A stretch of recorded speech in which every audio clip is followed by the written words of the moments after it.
Dominique Quillemoès. Je donne la parole à Daniel Simonet. Écoutez, a priori, on est donc toutes et tous d'accord sur le fait que la commande publique est un levier énorme qui nous donne une responsabilité très importante quand on est la ville de Paris.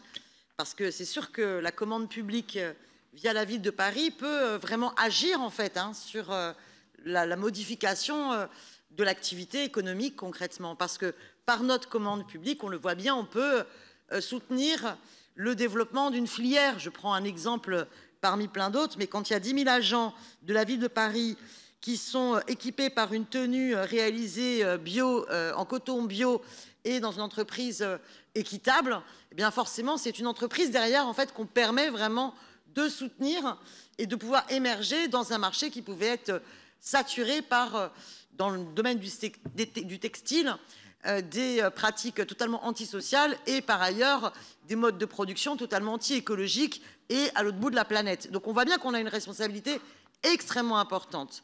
Dans cette délibération, on définit bien plein d'aspects de cette responsabilité. La responsabilité économique. Quel type d'entreprise on privilégie. Il est beaucoup fait écho aux TPE, aux PME, aux artisans, aux structures économiques contribuant à l'insertion.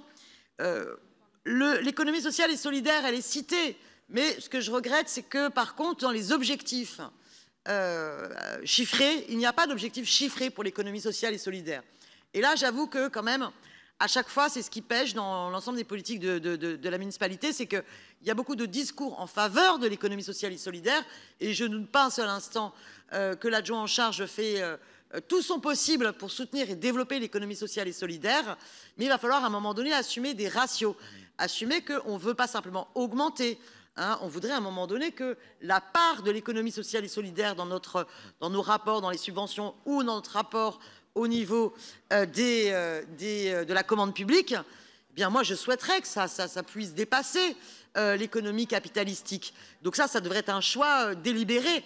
Alors je suis en incapacité de vous dire dans le cadre de la commande publique quel peut être ce ratio, parce que ça demande d'être étudié en fonction du type de commande publique que nous faisons et de la réalité économique de l'existence de la structure de l'économie sociale et solidaire.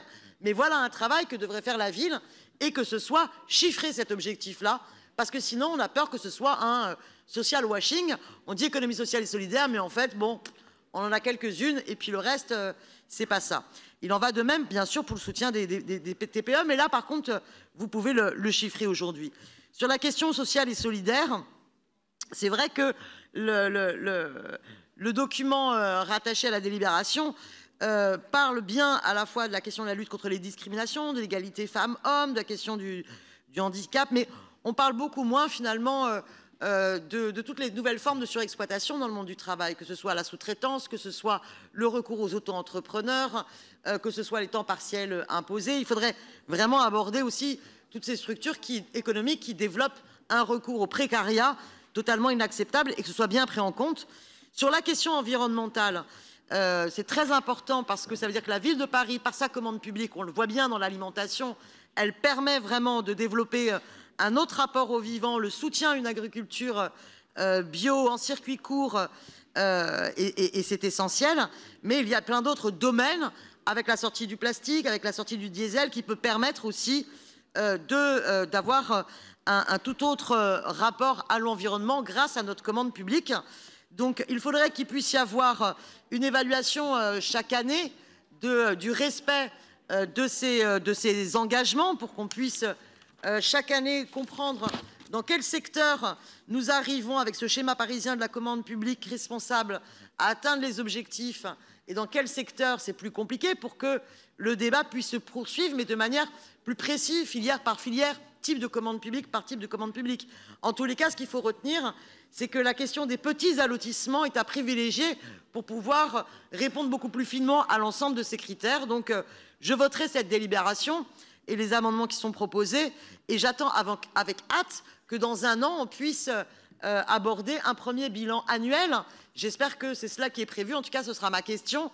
Comment va se faire l'évaluation de ce schéma année après année pour qu'on puisse savoir ce qu'il faut réajuster, réorienter. Je vous remercie.